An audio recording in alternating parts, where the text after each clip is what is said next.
Ецილი დაბრუნება. ახლა აღმოსავლეთი კლავაც დანის პირზეა. დღეს განვიხილავთ, როგორ მართავს ირანი მოვლენებს ჰეზბოლას გამოყენებით, არა მხოლოდ იმისთვის, რომ ისრაელი დააშინოს ოპტიკურ ბოჭკოვანი დრონებით, რაზეც ვისაუბრებთ, არამედ იმისთვისაც, რომ ირანისა და შეერთებული შტატების ურთიერთობებიდან ყურადღება გადაიტანოს. ეს მხოლოდ ლიბანს არ ეხება. ეს უფრო ფართო თამაშია ყურადღების გადატანისა და ესკალაციის. დარჩით ჩვენთან, რადგან ჩემთან ერთად იქნება ამიად კოხენი, ისრაელის თავისუფლების ცენტრის დირექტორი, რომელიც ყველაფერს დეტალურად განგვიმართავს. ამიად სასიამოვნოა, რომ ისევ ჩვენთან ხარ. გმადლობთ, რომ ისევ მომიწვიეთ. ამიად მიდა პირდაპირ საქმეზე გადავიდე. ვაკვირდებით ბევრ სათაურს და ვამბობთ, რომ ეს ომის ახალი ტიპი სამწუხაროდ ჩვენს ჯარისკაცებს უმწეო სამიზნეები ვითანადგურებს. იყო ერთი ჯარისკაცი, რომელიც ჩემს ქუჩაზე მცხოვრებ გოგონაზე ქორწინდებოდა და ქორწილის მოსაწვევები ახლახან იყო დაბეჭდილი.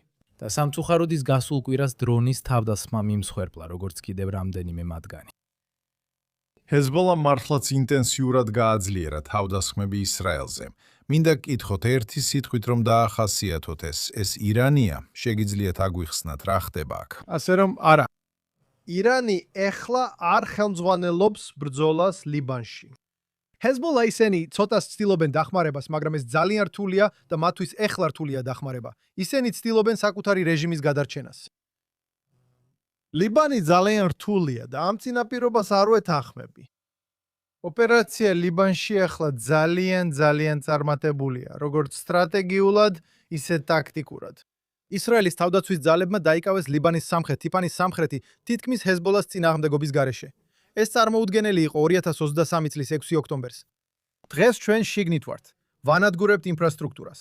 რამდენიმე საათის წინ მათ ნაბატიას მოსახლეობას, რომელიც ლიტანიის მდინარის ჩრდილოეთით მდებარე 100,000-იანი ქალაქია, გამოუცხადეს, რომ დაეტოვებინათ ქალაქი. ეს არის შიიტური ცენტრალური ქალაქი ბუეფორის ციხესიმაგრესთან ახლოს. ეს არის სტრატეგიული ადგილი, საიდანაც ისრაელის თავდაცვის ძალებმა განაცხადეს, დაემშვიდობეთ, დატოვეთ ადგილი, ჩვენ ავიღებთ კონტროლს და გავანადგურებთ ჰეზბოლას მთელ ინფრასტრუქტურას ქალაქში. ეს სტრატეგიულია და ეს არასოდეს იქნებოდა არჩევანი, თუნდაც ოპერაცია ესეთი წარმატებული ყოფილიყო. დრონებზე ყურადღების გამახვილება ძალიან შეცდომაში შემყვანია ამ პირობებში. ეს გავს სიტუაციის ძალიან ვიწრო ჭრილში ყურებას და მთლიან სურათს გამოტოვებას. კიდევ ერთხელ ვიმეორებ, ისრაელის თავდაცვის ძალებმა დაიკავეს სამხრეთ ლიბანის თითქმის 50% ლიტანიდან სამხრეთით და აგრძელებენ წინსვლას. ისრაელის თავდაცვის ძალების ჯარები კვლავ ნელა და სისტემატურად მანევრირებენ. ლიტანიდან სამხრეთით მოსახლეობა აღარ არის. ეს მუშაობს. დრონები ტაქტიკური საკითხია, რომლის მოგვარებაც რთულია. რუსები და უკრაინელები ჯერ კიდევ ცდილობენ ამ პრობლემის გადაჭრას. ეს სტრატეგიული პრობლემა არ არის. ისრაელის თავდაცვის ძალების ჯარისკაცი ყველა სირთულით და გულით იქ არის და მეც გასულ კვირას მეზობელი დავკარგე, ეს ომია. ჯარისკაცებს კარგავ და ისრაელის თავდაცვის ძალებმა ბოლო რამდენიმე თვეში 11 ჯარისკაცი დაკარგა, მაშინ როცა ჰეზბოლამ 3,000 კაცი დაკარგა, ეს არანაირი თანაფარდობა არ არის. ისრაელის თავდაცვის ძალები ეხლა სტრატეგიულად სამხრეთ ლიბანში შედიან და ერთხელ და სამუდამოდ აგვარებენ იმ ღრმა სიმსივნეს, რაც ლიბანის სახელმწიფოს აქვს, ანუ ჰეზბოლა, რომელიც ირანის შვილობილია. მაგრამ ეხლა გველის თავს ამერიკა და ისრაელი უკვე უმკლავდებიან. და გველის სხეული, მისი ნაწილი, ჰეზბოლას ისრაელი უკვე უმკლავდება. და მე მჯერა, რომ მომდევნო რამდენიმე თვეში შეიძლება მეტიც, ჰეზბოლა აღარ იქნება მნიშვნელოვანი სამხედრო ძალა ლიბანში. შეიძლება ის ლიბანსაც კი შემოუტრიალდეს, ეს უკვე სხვა საუბარია. და ირანი სტრატეგიულად დასუსტებულია. გეოპოლიტიკური პერსპექტივიდან დღეს ბევრად უკეთეს მდგომარეობაში ვართ, ვიდრე ოდესმე. ძალიან ვაფასებ იმას, რასაც ამბობთ და ვეთანხმები. ეს მართლაც წარმოუდგენელი წარმატებაა. რაც მინდა გავაკეთო და მინდა გავიგო, იმიტომ რომ ბევრი სათაური გავრცელდა იმის შესახებ, რომ ეს არის ძველი ტიპის ომი ახალი ფორმით, ანუ ესენი არიან კვადროკოპტერები, ისეთი როგორიც თქვენს შვილს შეუძლია ამერიკაში მაღაზიაში იყიდოს DJI-ის კვადროკოპტერი. მას ერთი ხელყუმბარაა და ის მიერთებულია ოპტიკურ ბოჭკოვანი კაბელით, რომელიც 9 კილომეტრზე შეიძლება გაიყვანოს. სანამ დრონის ტექნიკურ დეტალებზე და სხვა საკითხებზე გადავიდოდეთ, ფიქრობთ, რომ ირანიდან ბრძანება მივიდა ჰეზბოლასთვის ამჟამად. გააძლიერეთ თქვენი ძალისხმევა ისრაელის წინააღმდეგ. ჩვენ უნდა მივიქციოთ მსოფლიოს ყურადღება თქვენს რეგიონზე, რომ მათი თვალები ჩვენზე არ იყოს მიმართული. ეპიკური რისხვის ოპერაციის დასაწყისში შაგათარეიე პასუხი არის დიახ. ისრაელს არ სურდა ჰეზბოლა ჩართულიყო. როგორც კი ისინი ჩაერთენ, ისრაელმა სრული ძალით დაიწყო მათი განადგურება. ეხლა ეს აღარ აქვს მნიშვნელობა. ჰეზბოლა იბრძვის თავის არსებობისთვის. ირანიდან მიღებული გზავნილები არარელევანტურია. მათ სხვა ალტერნატივა არ აქვთ, რადგან ისრაელის თავდაცვის ძალები ახლა არ თმობენ. ჩვენ ჰეზბოლას ბოლომდე დავამთავრებთ. ეხლა თქვენ ვერ ჩაბარებთ 50,000 შიიტ ჯარისკაცს. ან ეხლა შეიძლება ნაკლებენ. ვანადგურებთ მათ მთელ ინფრასტრუქტურას. ჩვენ მხოლოდ გუშინ ღამით განვახორციელეთ 100 ავიადარტყმა ბექა ველზე, რომელიც 10 წლეულების განმავლობაში იყო ჰეზბოლას შტაბ-ბინა, უსაფრთხო ტერიტორია, სადაც ისინი აგებდნენ თავიანთ ძალებს. ამიხსენით, სად მდებარეობს ეს რუკაზე? თუ ლიბანის რუკას შეხედავთ, ეს დაახლოებით ესეა. მალბენი, ეს მართკუთხედია. ეს მართკუთხედია. ჩრდილო-აღმოსავლეთ ნაწილში მდებარეობს ბექაველი, რომელიც დაცულია მთებით, შუფის მთები, ლიბანის მთები და ჰერმონის სამხრეთიდან. ეს იზოლირებული ადგილია, რომელსაც ისრაელთან რეალური ფრონტი არ აქვს. ზოგიერთი თვალსაზრისით ეს ესაზღვრება სირიას. სირია აღმოსავლეთით და ჩრდილოეთით. დიახ. გეოგრაფიულად ის ისრაელს უკავშირდება, ისრაელის თავის თავდაცვის ძალების, საჰაერო ძალების სისტემატურად უტევენ იქ და ანადგურებენ ინფრასტრუქტურას. დღეს ლიბანში 800,000 შიიტი ლტოლვილია, რომლებიც ლიბანში იმყოფებიან და დიდ ზეწოლას ახდენენ შიიტურ მოსახლეობაზე, რათა ისინი ადაპტირდნენ, რადგან ხედავენ, რომ მათი სახლები სამხრეთ ლიბანში განადგურებულია. ისინი ხედავენ, როგორ ნადგურდება შენობები დაჰიეში. გუშინ ღამით ისრაელის თავდაცვის ძალებმა დაჰიეზე მცირე იერიში მიიტანეს. ისინი შეშინებულები არიან, რომ ისრაელის თავდაცვის ძალები ისევ შეუტევენ, როგორც ეს დასაწყისში მოხდა. ისრაელს 10 წლეულების შემდეგ პირველად ლიბანში უპირატესობა აქვს. თუ ჩვენ სტრატეგიულად გადავწყვეტ, რომ დავასრულოთ თამაში, დავასრულოთ ომი და გავანადგუროთ ლიბანი, ბოდიში გავანადგუროთ ჰეზბოლა, არა ლიბანი, რათა ლიბანის ქვეყანას მივცეთ შესაძლებლობა და სწორედ ამიტომ ვაწარმოებთ მოლაპარაკებებს ლიბანთან დღეს, რომ მათთან მშვიდობის შეთანხმებები დავდოთ. ეხლა ლიბანი ჰეზბოლას ეწინააღმდეგება. შერა, ესე რომ ჩვენ ვანადგურებთ ჰეზბოლას. კიბო, სხეული არის ლიბანი. ლიბანია. ჩვენ ვცდილობთ მათთან მოლაპარაკებას, რომ მშვიდობის შეთანხმება მივახციოთ და დავეხმაროთ ამ კიბოს განადგურებაში, რაც მათ აქვთ. ამასობაში სტრატეგიულად არ ვხედავ რეალურ მშვიდობის შეთანხმებას ისრაელსა და ლიბანს შორის. რადგან საბოლოოდ, როცა ჰეზბოლას საკმარისად ძლიერად დავარტყამთ, მათ ლიბანში შიდა სამოქალაქო ომი დაიწყებათ. ეს არის ჩამოშლილი სახელმწიფო, ფული არ აქვს, არაფერი აქვს. ხალხი ტოვებს ქვეყანას როგორც კი შეუძლია. ჰეზბოლამ უბრალოდ მოითხოვა. ანუ ვნახე, რომ 3 დღის წინ გამოაცხადეს სამოქალაქო ომის დაწყება. თქვეს, რომ ყველა შიიტს მოუწოდებენ ქვეყანა ჩაიგდონ ხელში. რატო ცდილობენ ამას ახლა? ასე რომ საკითხი ალტერნატივაშია, ხოლო ალტერნატივა განადგურებაა.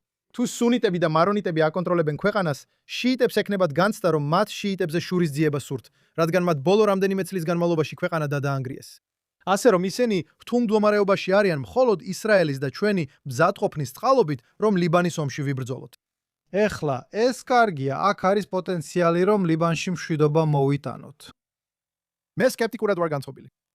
რატომ? ანუ როგორც ჩანს, თუ ჩვენ ჰეზბოლას ვაცილებთ სურათიდან, სულ მცირე ისე, როგორც ამას დასავლეთის ნორმალიზებულ დაწესებულებებში და ისრაელშიც კი წარმოაჩენენ, ამბობენ, რომ ლიბანის პრობლემა ჰეზბოლაა. თუ ისრაელი ჰეზბოლას სურათიდან ამოიღებს, ნიშნავს ეს იმას, რომ ლიბანი ისრაელს მოეწონება და მოლაპარაკება მოუნდება. ასე რომ პრობლემა ჰეზბოლა არ არის. ჰეზბოლა შიიტი მოსახლეობის სამხედრო ძალაა, ხოლო ლიბანის მოსახლეობის 35% შიიტია. და ისინი მუსლიმი ჯიჰადისტები არიან. ეს თითქოს კულტურული საკითხია. იცით, ღაზას მოსახლეობასთან პრობლემა ჰამასი არ არის. პრობლემა თავად ღაზას მოსახლეობაა. 80% მხარს უჭერს ბავშვების მკვლელობასა და გაუპატიურებას. ანუ ებრაელი ბავშვები, რა თქმა უნდა.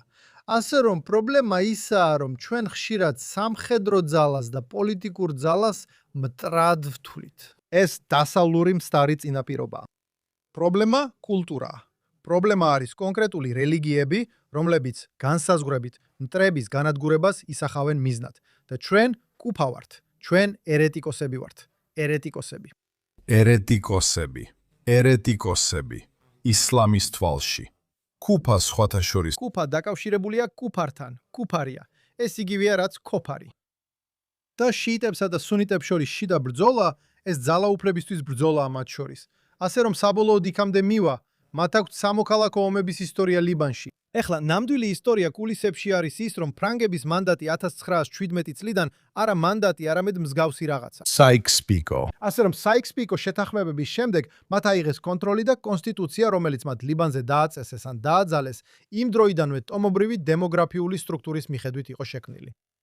მაგრამ დღეს ეს უკვე არარელევანტურია. შიიტებს აქვთ არაპროპორციულად დაბალი წარმომადგენლობა მათი მოსახლეობის რაოდენობის მიმართ. ასე რომ ლიბანში ბევრი პრობლემაა. სამწუხაროდ მოკლევადიან პერსპექტივაში გამოსავალს ვერ ვხედავ. სად გტოვებს ეს ყველაფერი? ანუ ჩვენ ვერ ვძვით ჰეზბოლას და შენ ძალიან სწორად აღნიშნავ, რომ ჰეზბოლა არის ლიბანში მცხოვრები ბევრი შიიტის იდეოლოგიური გაგრძელება. ასე რომ თუნდაც ჰეზბოლა აღარ იყოს, მაინც დიდი შიიტური მოსახლეობა რჩება. ეს ყველაზე დიდი ალბათობით გამოიწვევს სამოქალაქო ომს სუნიტებს, მარონიტებსა და შიიტებს შორის. სად ტოვებს ეს ისრაელს გრძელვადიან პერსპექტივაში? მაგალითად, დამიხატე სურათი აქ 5-10-15 წელიწადში. პირველ რიგში ისრაელს უნდა კონდეს ნამდვილი საზღვარი, რომ დაიცვას თავი. ომის დაწყებიდანვე და კიდევ მანამდეც კი ჩვენ სტუდენტებთან ერთად ვამტკიცებდი, რომ ლიტანის მდინარე არის ისრაელის ჩრდილოეთი საზღვარი. ეს არის ბარიერი სხვა ქვეყნებიდან ან სხვა ნებისმიერი სამხედრო ძალისგან, რომელიც ისრაელის ჩრდილოეთითაა. ამიხსენით, რატომ და რამდენად შორს არის ის? დღეს ის ისრაელის საზღვრიდან 20 კილომეტრით ჩრდილოეთით მდებარეობს. ისრაელის თავდაცვის ძალები ახლა მის აღმოსავლეთ ნაწილშია. ის, თქვათ, 1000 ფუტის სიმაღლისა მის აღმოსავლეთ ნაწილებში, როგორც ხეობა, რომელიც ბარიერს წარმოადგენს. ეს გეოგრაფიული ბარიერია ჯარისთვის შეჭრისას. დღევანდელი საზღვარი გეოგრაფიულად დაუცველია.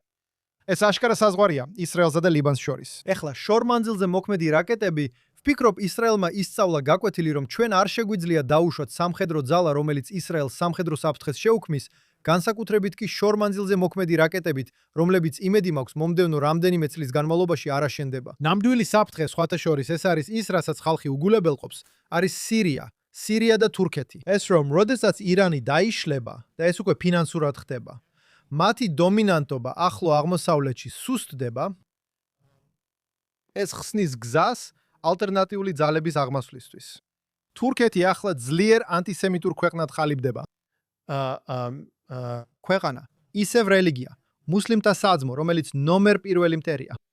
და თუ ერთი წამით დაფიქრდებით, რუსეთ-უკრაინის ომი საბოლოოდ რაღაც ფორმით დასრულდება. მაგრამ რაც მოხდა ისა, რომ რუსეთს და უკრაინას აქვს გიგანტური სამხედრო ინდუსტრია, რომელსაც თავისი პროდუქციის გაყიდვა ვიღაცისთვის დასჭირდება. და წარმოიდგინეთ, სირიის არმია, რომელიც აშენებულია რუსული სამხედრო ინდუსტრიის მიერ, შეძენილია თურქეთის მიერ და კონტროლდება თურქეთის მიერ ისრაელის ჩრდილოეთ საზღვარზე. ასე რომ ძალიან უცნაურ მოვლენებს ნახავთ ისრაელის ჩრდილოეთ საზღვარზე. გრძელვადიან პერსპექტივაში ისრაელში საჭირო აქვს კონდეს ძლიერი დიდი არმია, რომელსაც შეეძლება თავდაცვა და მანევრირება სახმელეთო ძალებში, რა თქმა უნდა მაღალტექნოლოგიური დაზვერვისა და საჰაერო ძალების მხარდაჭერით.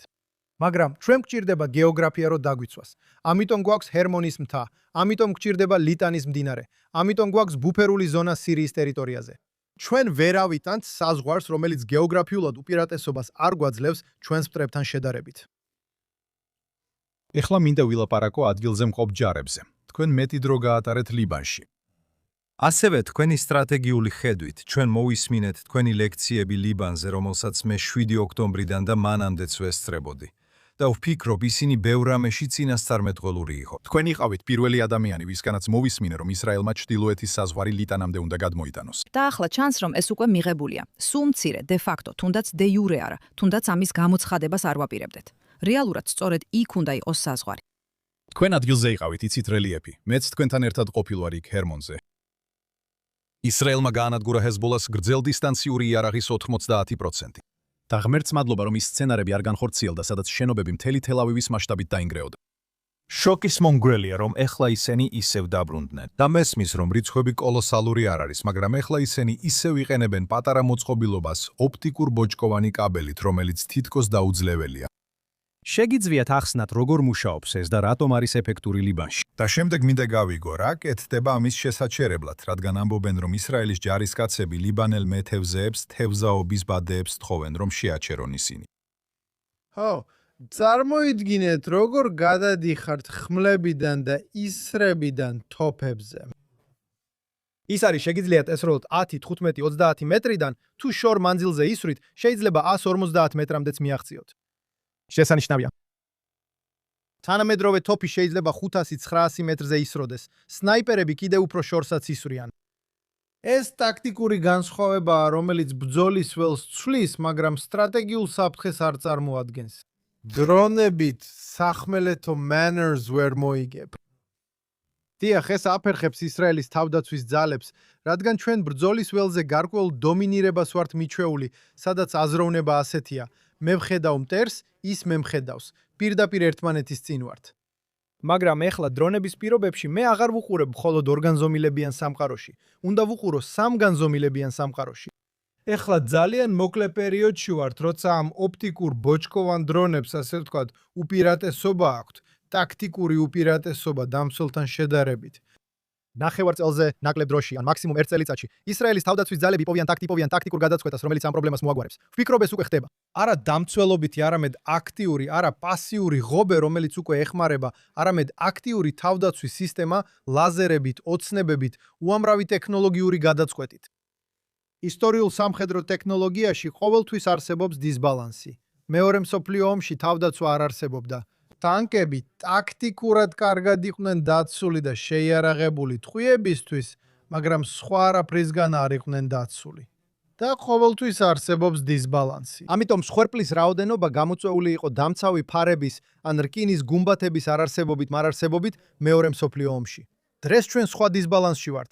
ეს ისევ ტაქტიკურია, ეს გადაჭარბებულია. ეს სინამდვილეში ასახავს სრულიად სხვა სტრატეგიას.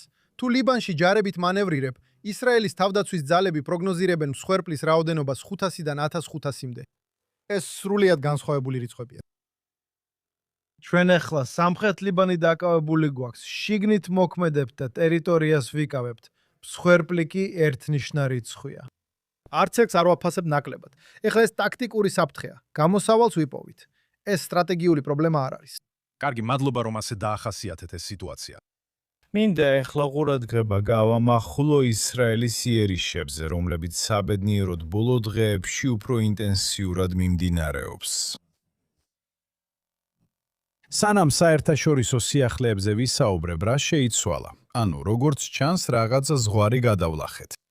პრემიერ-მინისტრმა, როგორც იცით, ძალიან მკაცრად განაცხადა, რომ ბოლომდე ვიბრძოლებთ. ვფიქრობ, ეს ხალხს დიდ იმედს აძლევს თავდაცვის მინისტრსაც და გენერალური შტაბის უფროფოსსაც. ეხლა ჩვენ გამოვაქვეყნეთ განცხადებები ბექას ველზე, სხვა რეგიონებში, მაჯგარას ქალაქში, სადაც ალბათ ადრე ყოფილხართ, რომ ხალხმა ქალაქი დატოვოს. რა შეიცვალა ბოლო რამდენიმე დღეში? ასე რომ უნდა გვახსოვდეს, რომ ცეცხლის შეწყვეტის რეჟიმში ვართ. ხალხს ავიწყდება, მაგრამ ეხლა ჩვენ დამატებით 45 დღიან ცეცხლის შეწყვეტის რეჟიმში ვართ ისრაელსა და ჰეზბოლას შორის, რაც 2026 წლის ახალი განცხადებას გავს. მაგრამ რადგან ეს ცეცხლის შეწყვეტა, მაგრამ სროლა არ შეწყვეტილა. ხო, ანუ ყოველდღიურად, თქვათ, სამხედრო ინტენსიური შეტაკებებია ჰეზბოლას მებრძოლებსა და ისრაელის თავდაცვის ძალებს შორის. ეხლა ისრაელის თავდაცვის ძალებს შეზღუდვები აქვთ. ის ისე არ მანევრირებს როგორც სურს ცეცხლის შეწყვეტის გამო, მაგრამ ჩვენ სრულად შეტევაზე ვართ, რომ ჰეზბოლამ არ დაგვესხას თავს და ტაქტიკურ შეტევებს ვახორციელებთ. ბოლო რამდენიმე დღეში რა მოხდა? ჰეზბოლამ დაიწყო ისრაელის ქალაქებზე შეტევა, სამხრეთისკენ დრონების გაგზავნა. ეხლა ისრაელის თავდაცვის ძალებმა განაცხადეს, გაჩერდით, ჩვენ ამაზე საპასუხო დარტყმას მივაყენებთ. ეს თამაშია. ამ პროცესს ორი ფენა აქვს. არის სტრატეგიული დიპლომატიური ფენა და არის ტაქტიკური ფენა. ჯარისკაცის ბატალიონისა და ბრიგადის დონეზე.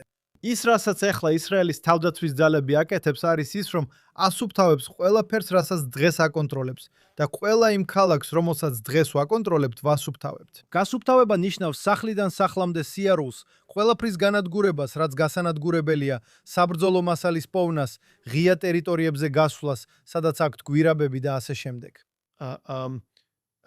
ბუჩკებში და მთებში აქვთ დამალული მღვიმეები, სადაც დადიან და თავისთვის აშენეს მიწისქვეშა ქალაქებივით. ისრაელის თავდაცვის ძალები ამას ასუფთავებს და ახლა დროის უპირატესობას იყენებს. მაგრამ ისრაელის თავდაცვის ძალები აცნობიერებს, რომ დარჩება სამხრეთ ლიბანში და სისტემატურად მიიწევს ჩრდილოეთისკენ. რაც ახლა მოხდა ბოლო რამდენიმე დღეში, მათ უთხრეს ქალაქებს, რომლებიც ტირეს გარშემო მდებარეობს, ეს არის სამხრეთ ლიბანის ჩრდილო-დასავლეთ ნაწილში, სადაც ლიტანის მდინარე ზღვაში ჩაედინება და ხმელთაშუა ზღვას უერთდება. ბიბლიურად რომ თქვათ, ეს ერთ-ერთი უძველესი პორტია მსოფლიოში. სწორედ აქედან იყო ჰირამი ტირელი. ტირე ზუსტად ასეა, ესე რომ უკვე რამდენიმე დღის წინ გამოაცხადეს, რომ ტირეს გარშემო მდებარე ქალაქები უნდა ევაკუირდეს და იქ დაბომბვაც დაიწყეს. ეს ნიშნავს, რომ ისრაელის თავდაცვის ძალების გადაადგილებისთვის ემზადებიან რაზბაიადადან, რომელიც სამხრეთით მდებარეობს ჩრდილოეთით ტირესკენ. ჩემი შეფასებით, მომდევნო 2-3 თვეში ისრაელის თავდაცვის ძალები ტირეს გააკონტროლებენ. გონია, რომ ირანი ნამდვილად დაინტერესებულია ლიბანის დაძაბვით ამ ეტაპზე. ის მოლაპარაკებებს აწარმოებს შეერთებულ შტატებთან და აშკარად სურს, არაერთხელ ამბობს, რომ უნდა ლიბანი იყოს შეთანხმების ნაწილი შეერთებულ შტატებთან. უნდა რომ ლიბანი ამ შეთანხმებას დაუკავშიროს.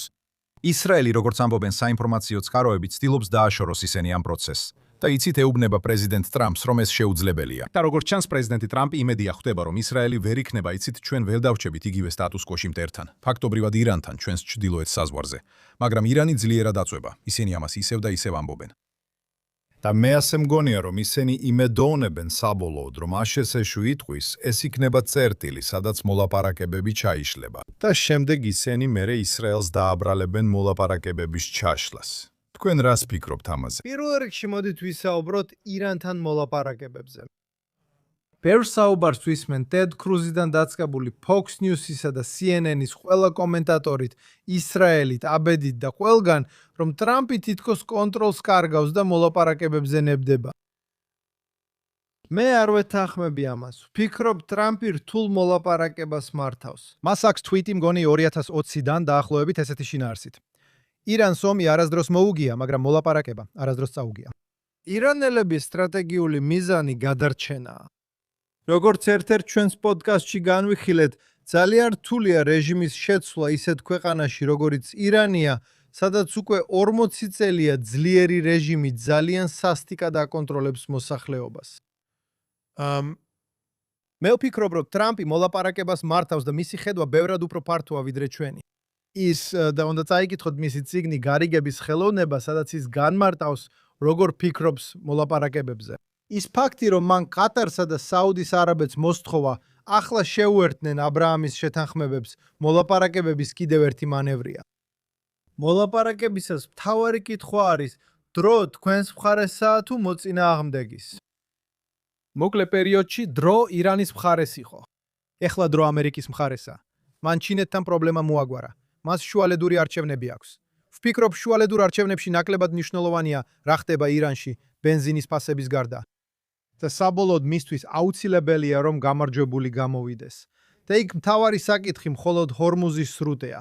ესაა ნომერ პირველი საკითხი. ფიქრობ, ლიბანი მეორე ხარისხოვანია და კიდევ ერთი პუნქტია დღის წესრიგში, მაგრამ არა მთავარი. ეხლა სურთ თუ არა ირანელებს მოლაპარაკებების გაგრძელება? პასუხი ნამდვილად დადებითია. ეხლა რატომ? თუ ჩვენ ეკონომიკურად ვახჩობთ მათ, მაშინ რატომ აინტერესებთ? ასე ჩანს, თითქოს ყოველ დღე ან კვირას ისინი უფრო სუსტდებიან. იმიტომ რომ კითხვა ესეთია. ეხლა ირანის რეჟიმს ორი საფრთხე აქვს. არის შიდა საფრთხე, თხე და გარე საფრთხე. ამიტომ როგორც კი შენ რეალურად განახორციელებ გარე საფრთხეს, რაც ჩვენ ამერიკასთან ერთად გავაკეთეთ, ჩვენ ირანში ყველაფერ მნიშვნელოვანზე 10,000-ობით ტონა საბრძოლო მასალა დავყარეთ. ეხლა მათ აღარაფერი აქვთ, მაგრამ პრობლემა ისაა, რომ მათ დასაკარგი აღარაფერი დარჩაჩათ. ასე რომ დღეს ირანს რეალური საფრთხე აღარ ემუქრება გარდა ერთისა, სამოქალაქო ინფრასტრუქტურის განადგურებისა. წყალი, გამტკნარება, ელექტროენერგია, ენერგია, მატარებლები, ყველაფერი რაც სამოქალაქო ინფრასტრუქტურას ეხება და ირანს ქვისხანაში დააბრუნებს, რადგან მათ აღარ ექნებათ ფინანსური შესაძლებლობა, ეს ყველაფერი აღადგინონ. ეს საბოლოოდ მოსახლეობას მისცემს საშუალებას მათ წინააღმდეგ აღდგეს. თავდაპირველი გეგმა იყო, რომ ამერიკასა და ისრაელს უნდა ჩაეტარებინათ საჰაერო დარტყმა, სამხედრო ოპერაცია. შემდეგ კი მოსახლეობა უნდა აჯანყებულიყო და ხელისუფლება აეღო ხელში. რაც მოხდა, ეს იყო დროის საკითხი. მოსახლეობის აჯანყება სამხედრო ოპერაციამდე დაიწყო. ასე რომ სიტუაცია შეიცვალა. და შემდეგ 2026 წლის იანვარში იმ მომიტინგეებმა დაკარგეს მთელი ლიდერობა. 40,000 ადამიანი მოკვდა, 40,000 დაიჭრა, 40,000, ვთვლით რომ ეს რიცხვები სწორია. ამიტომ მათ დაკარგეს ლიდერობა. ასე რომ რეალური შიდა საფრთხე აღარ არსებობს. ასე რომ კინეტიკური ოპერაცია დასრულდა ისე რომ შიგნიდან დიპლომატიური ძალა არ გამოჩენილა და არ შეუერთებულა.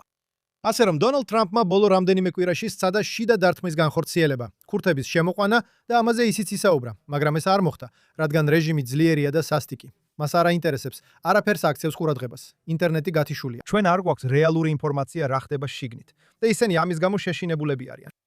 ესე რომ ეხლა დონალდ ტრამპის სტრატეგია ან გაანადგუროს მთელი ინფრასტრუქტურა, რისთვისაც ისრაელის თავდაცვის ძალები და ამერიკის სამხედროები მზად არიან. ამიტომ ისინი დაკარგავენ რეჟიმს, რადგან არაფერი ექნებათ და ხალხი დაიწყებს პროტესტს და აჯანყებას მის წინააღმდეგ. და შემდეგ ძალით აიღონ ჰორმუზის სრუტე კონტროლქვეშ. საფრთხის სუსტი ნაწილი აქ ისაა და ირანელებმა ეს იციან, რომ ტრამპს არ სურს ბუშევით მოიქცეს. ეს ნიშნავს, რომ მას არ უნდა სახმელეთო ჯარები შეიყვანოს. მე მჯერა, რომ საბოლოოდ მას მაინც მოუწევს იქ წასვლა და სახმელეთო ჯარების შეყვანა სულ მცირე ჰორმუზის სრუტის ჩრდილოეთ პორტში, შეიძლება კარაგის კუნძულზეც. მაგრამ მხოლოდ ეს და არა ირანში შესვლა, რომ მოსახლეობა დაიპყროს ან რამე მსგავსი აკონტროლოს. ეს რთულია. იმ ტერიტორიაზე საკმაოდ ბევრი მოსახლეობაა. მაგრამ გუშინ ღამით თავდასხმა მოხდა, რომელსაც ირანული საზღვაო ძალების ერთეულებისგან თავდაცვა გაუწიეს. სწორია, მნიშვნელოვანია აღინიშნოს, რომ აშშ-მ დაარტყა რაკეტების პოზიციებს და ირანულ ნავმოსან ნავებს. ესე რომ ეს ამ ეტაპზე ჩიხი არ არის. ეს არის ტაქტიკური შეჩერება, რათა დიპლომატიური არხი ამოწურონ. მაგრამ ტრამპი თამაშობს თამაშს.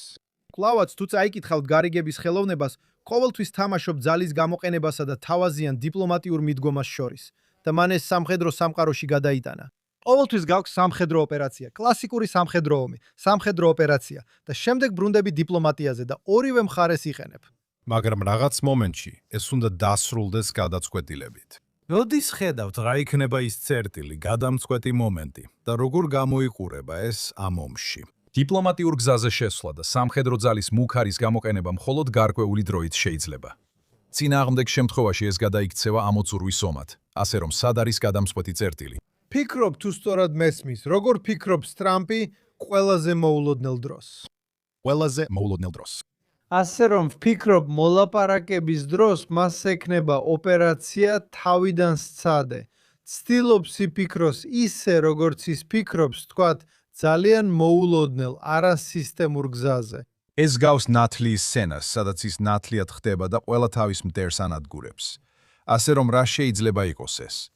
4 ივლისი იფიქრე ვენესუელაზე.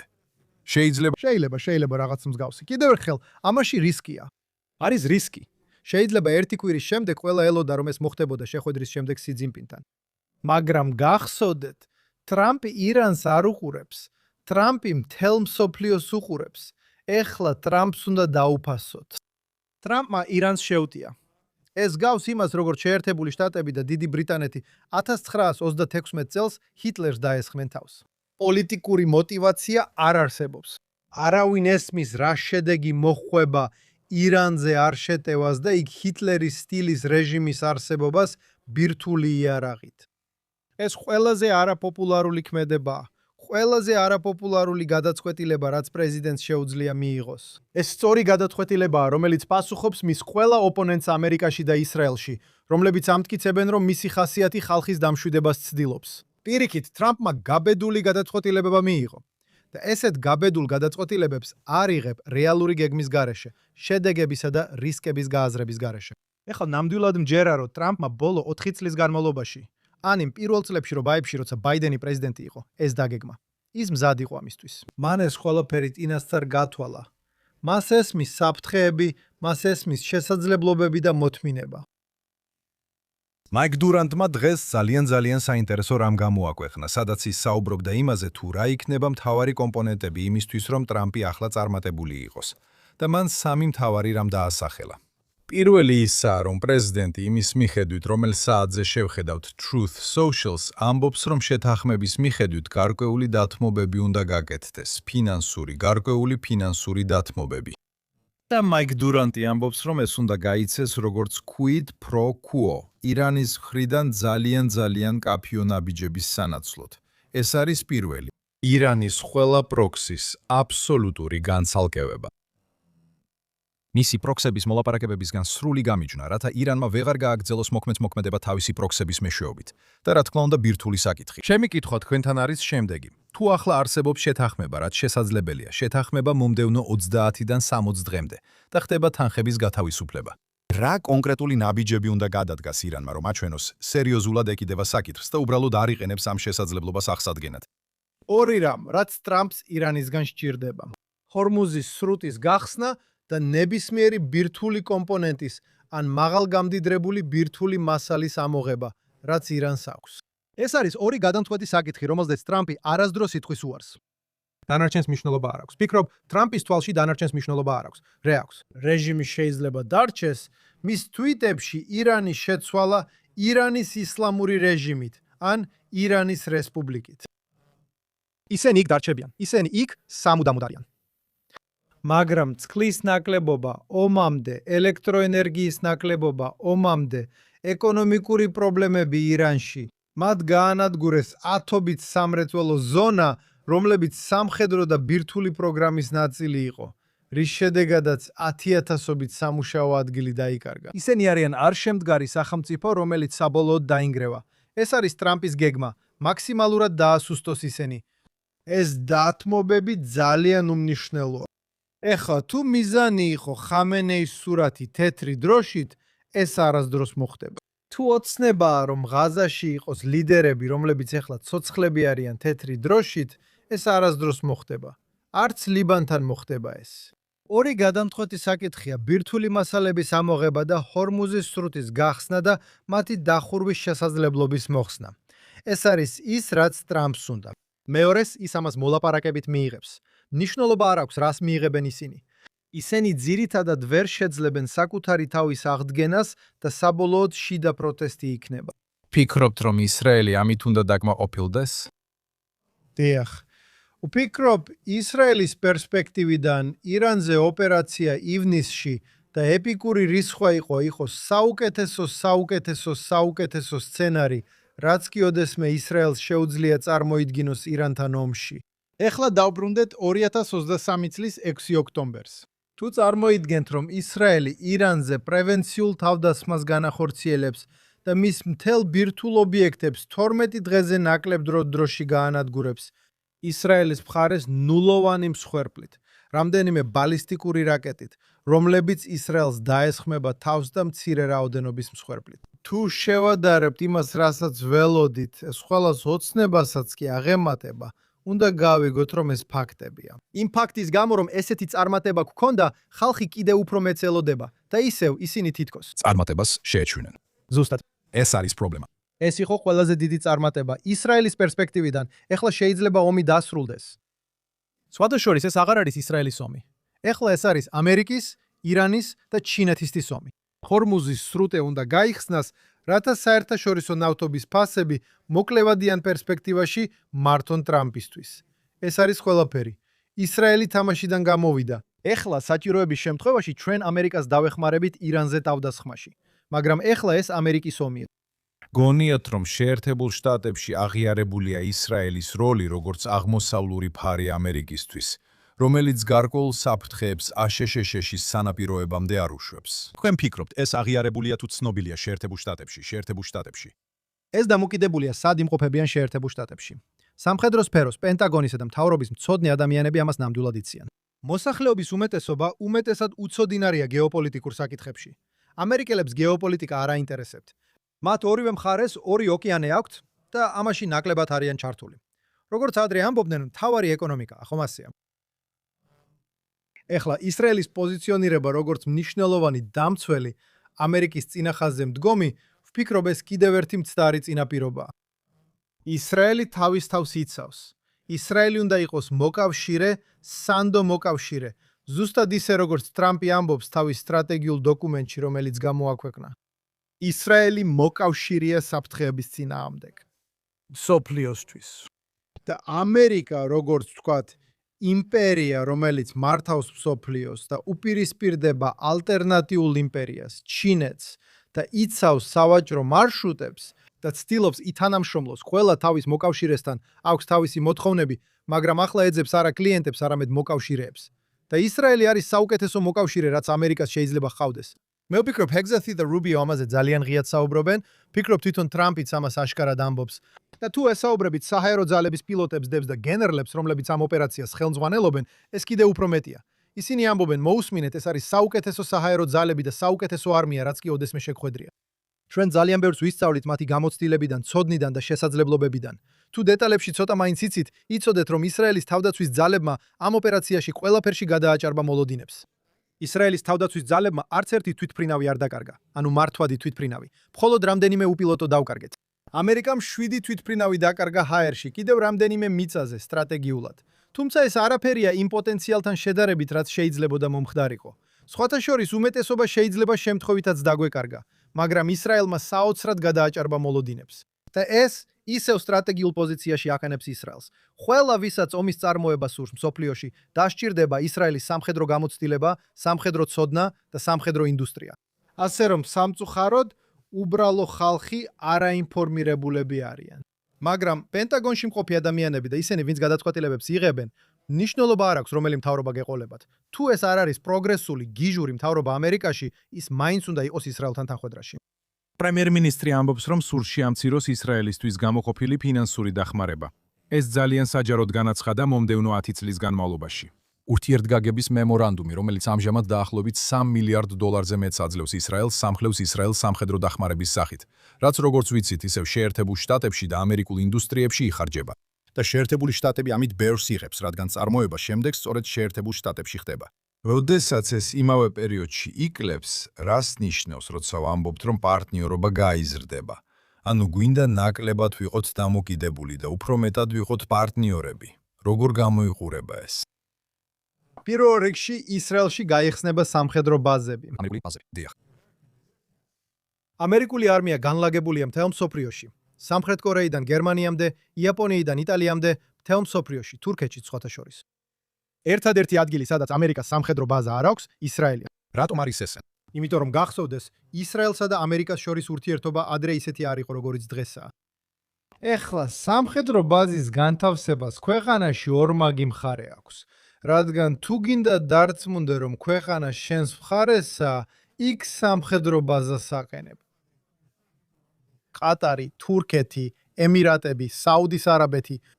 ეს არ არის ადგილი, სადაც თავს დარწმუნებულად გრძნობ. ამერიკა იმდენად დარწმუნებულია ისრაელში, რომ იქ სამხედრო ბაზის ქონა არ სჭირდება. მას ურჩევნია სხვა ქვეყნებთან მოლაპარაკება. მაგრამ ის ფაქტი, რომ ვერენდობა საუდის არმიას, ემირატების თავდაცვის სისტემებს ყატარისას, მაშინ მიხვდებით, რომ უსაფრთხო თავშესაფარი ახლო აღმოსავლეთში არის ისრაელი. ამიტომაც ურჩევნია ახლა სამხედრო ბაზების გადატანა, რომ თავისი დიდი ავიამზიდი ისრაელში ჰყავდეს. ეს უკვე მუშავდება. დეტალები არ ვიცი, მაგრამ ასე მგონია. თუ დღეს ისრაელში ჩაფრინდებით, თვითმფრინავის ფანჯრიდან შეგიძლია დაინახოთ, მგონი 25-დან 35-მდე ტანკერი დგას ისრაელის ბენ-გურიონის აეროპორტში და ისინი იქ დარჩებიან მინიმუმ რამდენიმე თვე. ისრაელი უსაფრთხო თავშესაფარია. ჩვენ შეგვიძლია დავიცვათ ჩვენი მოკავშირეები ისრაელის შიგნით, რასაც ახლო აღმოსავლეთის სხვა ქვეყნები ვერ ახერხებენ. მაგრამ მოდით ვისაუბროთ ურთიერთგაგების მემორანდუმზე. ერთი მიმართულებაა ის, რომ ჩვენ აქ ამერიკულ სივრცეებს ვაწვდით. დიახ, როგორც პარტნიორობის ნაწილი. მაგრამ ეს ამაზე მეტია. ისრაელმა გამოავლინა სადაზვერვო შესაძლებლობები, დახვეწილი სტრატეგიები და საჰაერო ძალების შესაძლებლობები ისე, როგორც ამერიკას არც კი წარმოედგინა. მიუხედავად იმისა, რომ თუ ტექნოლოგიას კარგად იცნობთ, ჩვენი ისრაელის F-35 სულ სხვა დონეა ამერიკულთან შედარებით. ჩვენ ვახერხებთ სისტემების გატეხვას. ეს ნიშნავს, რომ ისრაელმა ტექნოლოგიურად და სადაზვერვო თვალსაზრისით ბევრად უკეთ გააკეთა, ვიდრე ამერიკას ოდესმე შეეძლო, მიუხედავად იმისა, რომ ამერიკას უკეთესი კომპონენტები აქვს. ჩვენი უნარი გამოვიყენოთ და ეფექტურად გამოვიყენოთ ეს ყველაფერი ისრაელში უფრო მაღალია. ამიტომ ამერიკა ისრაელს მოკავშირედ გამოიყენებს, ნაცვლად იმისა, რომ ფრთხილი კლიენტი იყოს, რომელსაც მხოლოდ მაშინ იყენებ, როცა შეგიძლია სარგებელი ნახო და გვერდზე გადადებ, როცა აღარ გჭირდება. პარტნიორობა მოკავშირის დონემდე აიწევს, სადაც ბევრად უფრო მეტ რამეს ერთად გავაკეთებთ ვიდრე დღეს. მაგრამ ეს მხოლოდ დიპლომატიურ დონეზე არ შემოიფარგლება, ეს ბევრად მეტია. მოკავშირეობა ნიშნავს, რომ სტრატეგიულად ერთად-ერთად მუშაობთ, როგორც ირანში გავაკეთეთ. ჩვენ ერთად ვიბრძვით ომებში. ამასობაში ისრაელმა ეს არასდროს გააკეთა და ამერიკამ არასდროს მიიღო ისრაელი პარტნიორად თავის ომებში საბრძოლველად. სინამდვილეში 1991 წელს, როდესაც ისრაელს ერაყიდან დაესხლენ თავს ოპერაცია უდაბნოს ქარიშხლის დროს, მათ გვითხრეს, რომ ოპერაციაში არ მიგვეღო მონაწილეობა, რათა არ დაშლილიყო კოალიცია არაბულ ქვეყნებთან. ავღანეთში მათ მოკავშირეები ბრიტანეთიდან და ავსტრალიიდან წაიყვანეს, რომ ერთად ებრძოლათ. ისრაელი არ წაუყვანიათ. ისრაელი არასდროს ყოფილა ამაში მონაწილე. დღეს კი მოლოდინია, რომ ისრაელი ბევრად უფრო მეტად იქნება იმაში, რასაც ჩვენ ვაკეთებთ. მე ვფიქრობ, სამხედრო ინდუსტრიაში ისრაელის სამხედრო ინდუსტრია ბევრად უფრო მნიშვნელოვანი იქნება ამაში. მაგრამ ამ ყველაფერს მეორე მხარეც აქვს და ეს არის არასტაბილურობა ამერიკულ პოლიტიკაში. თუ მე ციტირებას გაუკეთებ ისრაელის მაღალჩინოსნებს, ისინი ამბობენ, იყიდეთ ყველაფერი, რაც შეგიძლიათ დღეს ამერიკიდან, რადგან როცა ტრამპი თანამდებობას დატოვებს, არ ვიცით რას შევძლებთ ვიყიდოთ. ასე რომ, საქმე მხოლოდ იმაში არ არის, რომ ამერიკიდან ფულის აღება შეწყდება, რაც უდავოდ დასრულდება. ჩვენ ვერ ვენდობით ამერიკას, რომ ომის შემთხვევაში ისინი მოგხვიდიან საქონელს, იარაღს ან საბრძოლო მასალას. წარმოიდგინეთ, რომ ისრაელს ეგვიპტესთან ომი ექნება 10 ან 15 წელიწადში, რაც მე ვფიქრობ, რომ მოხდება. ომი ეგვიპტესთან, იმიტომ რომ ეგვიპტეში მუსლიმთა საძმო ძლიერდება და ბევრი შიდა პრობლემა ეგვიპტეში მათ ამისკენ უბიძგებს. ისინი აგროვებენ არმიას, რათა ისრაელს შეუტიონ. და ამერიკის შეერთებულ შტატებში პრეზიდენტი, რომელიც AOC-ის სტილისაა. თუ ჩვენ ისინი შორიდან დაბლოკავენ F-35-ებს, რომ ჩვენ ვერ გამოვიყენოთ ისინი იმისთვის, რომ შევაჩეროთ ის უაზრო პროგრესული სისულელეები, რაშიც ისრაელს ადანაშაულებენ, შეუძლიათ ეს გააკეთონ. ისრაელისებზე ვერა. კარგი. ხო, კარგი. ეს საჯარო ინფორმაცია. არაფერს ახალს არ ვამბობ, მაგრამ თუ ამ საკითხებს დააკვირდებით, დიახ, ეს F-35-ის პრობლემის ნაწილია. ასე რომ ისრაელი დაიწყებს საკუთარი საჰაერო პლატფორმების, საკუთარი საბრძოლო მასალის კომპანიებისა და ქარხნების აშენებას. როგორც ჩვენც მოგვიწევს ამის გაკეთება. ჩვენ უნდა ვიპოვოთ ალტერნატიული მოკავშირეები. ვფიქრობ, ისრაელსა და ინდოეთს შორის ურთიერთობა, ის ფაქტი, რომ ნარენდრა მოდი, ინდოეთის პრემიერ-მინისტრი, აქ იყო თავდასხმის დღეს, და ვფიქრობ, მას ამ თავდასხმის შესახებ წინასწარ აცნობეს. ანუ მან იცოდა ამის შესახებ და მიუხედავად ამისა, მან გადაწყვიტა, რომ მოსულიყო. ეს, ესე ვთქვათ, იმაზე მიუთითებს, რომ ინდოეთმა აირჩია ისტორიის რომელ მხარეს დადგეს. და ვფიქრობ, მომდევნო 10-15 წლის განმავლობაში ინდოეთი ისრაელის სტრატეგიული პარტნიორი იქნება ბევრად უფრო ვიდრე დღეს არის. სინამდვილეში ახლახან დავასრულე Zoom ზარი ინდოეთის ერთ-ერთ უნივერსიტეტთან, სადაც ვცდილობთ ავაშენოთ ამას ჩვენ ადამიანებს შორის ურთიერთობას უწოდებთ ინდოეთსა და ისრაელს შორის, რადგან უკვე კარგი მთავრობათა შორისი ურთიერთობა გვაქვს. პიროვნებიდან. ადამიანიდან ადამიანამდე, დიახ. ჩვენ გვაქვს მთავრობიდან მთავრობამდე კარგი ურთიერთობა. გვაქვს საშუალო ბიზნესებს შორის ურთიერთობა, მაგრამ ქვეყნებს შორის რეალური ადამიანური კონტაქტი არ არსებობს, რაც შეიძლება მეტად უნდა ავაშენოთ. ეს არის იმ კითხვების ნაწილი, რომელსაც დღეს ჩირუში ვსვამთ. ჩვენ გვყავს ჩვენი ეროვნული უსაფრთხოების სტიპენდიანტები, რომლის კურსს დამთავრებულიც ვარ. დიახ. საბედნიეროდ თქვენი სკალობით. და ასე რომ ჩვენ ვსვამთ კითხვას, ჩვენ გვეამაყება, რომ თქვენ ერთ-ერთი ხართ მათ შორის, მაგრამ კითხვა, რომელსაც ვსვამთ ასეთია, ვინ იქნებიან ისრაელის მოკავშირეები 15 წლის შემდეგ? ვინზე შეგიძლიათ დაიხრდნოთ, როგორც ისრაელის ნამდვილი მოკავშირე? და ვთქვათ, ახალი დასავლეთი, რადგან ევროპა დასრულებულია.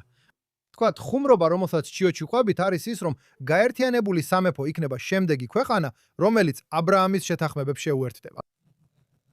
შეიძლება საფრანგეთი უფრო ადრე, მაგრამ ეს დამოკიდებულია. მოვაცდი ჩვენს აუდიტორიას, მივცემ ჩვენს აუდიტორიას და აუდიტორიას დროს ამაზე დაფიქრდეს. კი, ესე რომ ვინ იქნება და რა პარამეტრებია საჭირო თქვათ, რომ ქვეყანა იყოს ამ ალიანსის ნაწილი. და ვფიქრობ, ვცდილობთ ეს სწორად ჩამოვაყალიბოთ. ასე რომ დაახლოებით 4 კრიტერიუმი გვაქვს, ჯერ კიდევ ვმუშაობთ ამ კითხვებზე, მაგრამ აუცილებელია, რომ ქვეყანას ჰქონდეს შობადობის დადებითი დინამიკა, რადგან ქვეყანა, რომელიც დემოგრაფიულად იშლება, ვერ იქნება სანდო და ვერ დაეყრდნობ იმას. ქვეყანა, სადაც მუსლიმი მოსახლეობა უმრავლესობას არ წარმოადგენს ან არც კი ჰყავს დიდი უმცირესობა, ეს არის ქვეყანა, რომელიც აცნობიერებს მუსლიმთა საძმოს საფრთხეს. ასე რომ იაპონია კარგი კანდიდატია ამ მხრივ, სინგაპური, სხვა ქვეყნები, რომლებსაც ძლიერი აქვთ, ჩვენ სინამდვილეში უნდა ჩავწეროთ პოდკასტი ვირაცასთან, ვისთანაც ინდოეთში საუბრობთ, სადაც სამხრივ პოდკასტს ჩავატარებთ და მოვისმენთ მათ ეროვნულ უსაფრთხოებაზე აზრს. ეს შესაძლებელია? დიახ, ვფიქრობ შესაძლებელია. მგონია, რომ შემიძლია, მოდი ამაზე ვილაპარაკოთ, ასე რომ Herod's source ინდოეთთან ამ ურთიერთობის განვითარება. პირველ რიგში ინტელექტუალურ დონეზე ნამდვილად სწავლა და ინტელექტუალების ჩამოყალიბებაა მთავარი. ინტელექტუალურ დონეზე რა გააკეთეთ ამ ხრივ? ეხლა დავიწყეთ ინდოეთის ზოგიერთ უნივერსიტეტთან და ანალიტიკურ ცენტრთან დაკავშირება, რომ დავიწყოთ ამ ურთიერთობების ჩამოყალიბება. მალე ინდოეთში მივფრინავ და რამდენიმე ინდოელსაც მოვიყვან. ჩვენ ვაშენებთ ამ ურთიერთობებს და ვცდილობთ ერთად კონფერენცია ჩავატაროთ. ეს არის მცდელობა, რომ მომავალში ორ ქვეყანას შორის უფრო ღრმა ურთიერთობა ავაშენოთ, არა ამჟამინდელ, არამედ მომავალ მთავრობებთან, მაგრამ ეს მხოლოდ ინდოეთზე არ ვრცელდება. კიდევ ერთხელ, თუ პარამეტრებს დავაკვირდებით, ბიტ ეს ნიშნავს ისლამის საფრთხის გააზრებას, ასევე დემოგრაფიული სტაბილურობის აუცილებლობის გააზრებას მაინც. და ამისთვის ინვესტიციის ჩადება ნიშნავს, რომ უნდა ესმოდეს რელიგიის მნიშვნელობა საკუთარ ქვეყანაში. სეკულარულმა ქვეყნებმა, რომლებმაც ღმერთი უარყვეს, როგორც ევროპამ, ფაქტობრივად დაკარგეს მორალური საფუძველი, რომ ჰქონდეთ ეროვნული სახელმწიფო და საკუთარი კულტურაც ჰქონდეთ. ამიტომ საჭიროა გქონდეთ სახელმწიფო, რომელიც მტკიცედ არის ფესუგადგმული თავის მორალურ იდენტობაში. ეს არის მეოთხე სვეტი. გქონდეს უნარი და მორალური საფუძველი, რომ დაიცვას საკუთარი თავი. და ეს არის ნამდვილი პრობლემა დღევანდელ მსოფლიოში. ეს არის რამდენიმე ქვეყანა, რომელსაც აქვს უნარი და მორალური სიცხადე იბრძოლოს საკუთარი არსებობისთვის, გარდა იმ გიჟური ჯიჰადისტური ქვეყნების მუსლიმებისაბისა, რომლებიც სურთ დაიპყრონ და გაანადგურონ დანარჩენი მსოფლიო.